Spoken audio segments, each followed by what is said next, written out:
What's going on at YouTube, and welcome back here to another day here in the one-to-one scale recreation of Walt Disney World. And today we're going to be looking at EPCOT at Ellen's Energy Adventure, or the Universe of Energy, or as it's known today, Guardians of the Galaxy Cosmic Rewind. So we're going to be reviewing this attraction, looking at the history of this area in the park, and of course, my thoughts on it, because I did get to experience a couple versions of this attraction.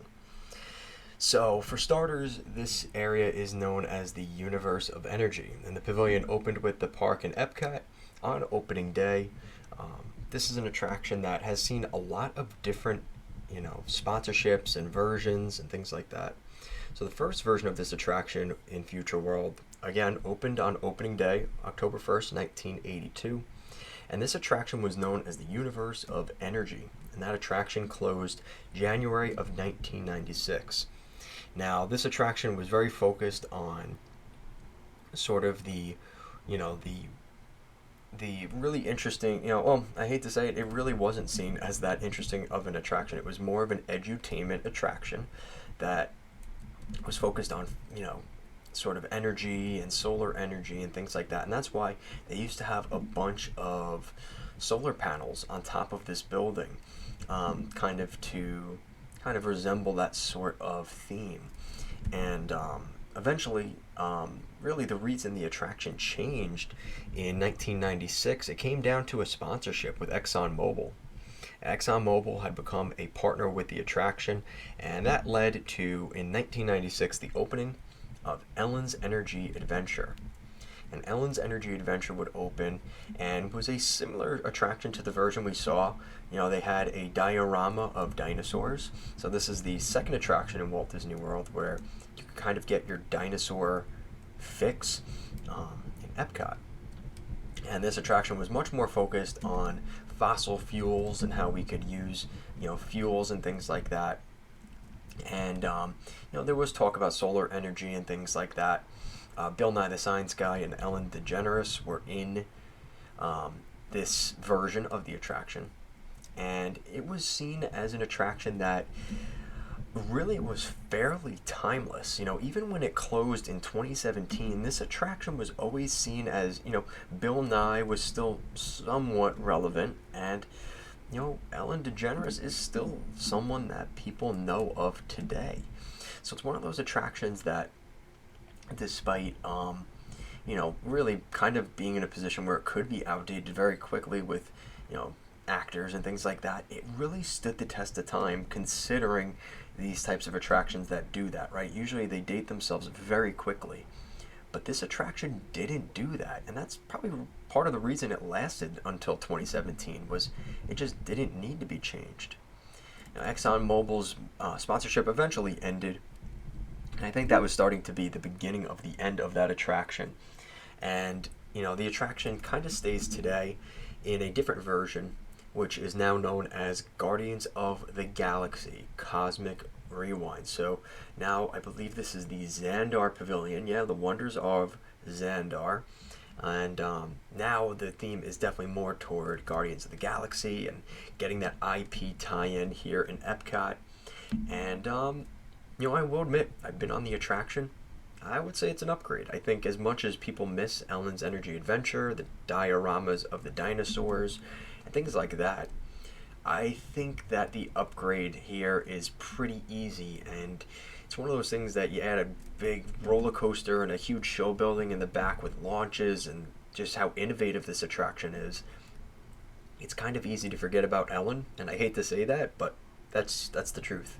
Now, it's interesting, during construction, so you have to remember this area right here where we're standing actually used to be like a circle vision thing where it just had a bunch of screens across, and Ellen and whoever would kind of walk across each screen, which it was innovative in the late 90s. And they actually used to have, in the Ellen attraction, they actually put an Ellen animatronic into the ride, and if you look it up on Google, it is very scary. You want to talk about some of the scariest animatronics at Walt Disney World, I think that probably was at the top of the list.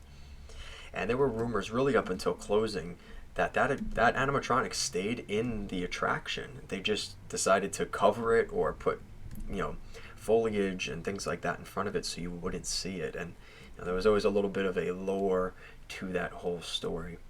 And eventually this all used to be one building, right, in the energy version of this area. And you can see that giant show building back there, the big light blue building, was all a construction in preparation for this attraction. And I'm not really supposed to be here, but I'll show you real quick. This is the launch, and then you go up into the attraction from there, which is crazy. So they did a huge expansion. This is all the pre-show and the loading area, and then it launches you out into a huge backstage, kind of like Rock and Roller Coaster. You just have a huge show building behind it, and that's pretty much it. And that was a really like I said, I really like that attraction. I think Guardians of the Galaxy, as much as I don't love it in EPCOT, and I think it would have been a better fit, as much as I don't think Hollywood Studios would have been a good fit, I don't think it's a great fit here either, especially in Future World. But we're seeing Disney make changes and things like that, and I love seeing them add roller coasters, especially as someone in their mid-20s who's looking for more thrills at Disney World. I could always get on board with more roller coasters. And this is an innovative attraction. They did a really nice job with this one. And this is one of the attractions, the first time I rode it, I'm like, I want to get back in line again. It's a really good ride, and I'd recommend it to anybody that loves roller coasters. If you love, Guardians of the Galaxy, it's not a super thrilling attraction. So I think, I would say maybe like 8 to 10 years old is when kids are probably going to be ready for that attraction. Maybe 6 years old if they're more adventurous. But this is a great attraction. I think Disney this is one of the the things with Disney recently I've really been happy about. They did a great job with this one, and I'm actually pretty critical of Disney replacing attractions, but I think the problem with Ellen too, it was a 45-minute attraction, and we saw with the backlot tour kind of a similar thing. It's just way too much time, and people only have so much time at Disney World. They don't want to spend an hour on an attraction that you can't get up and go to the bathroom, or there's just, in today's world, people are not people's attention span, especially in the TikTok and YouTube shorts and reels and things like that era of our society. Nobody wants to sit through a 45-minute attraction talking about energy. That's just the reality of the situation, and is a huge reason the attraction closed.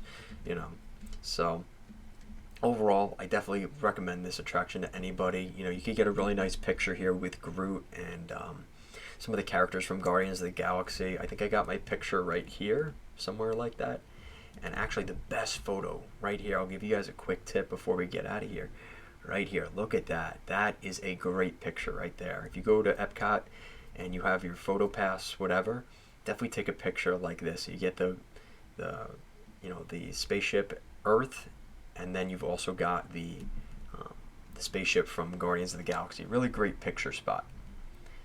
So that's going to do it for today, guys. Thank you so much for watching today's video. If you liked this video, make sure to like, comment, share, and subscribe to the channel. Thank you so much for watching, and I'll see you again next time.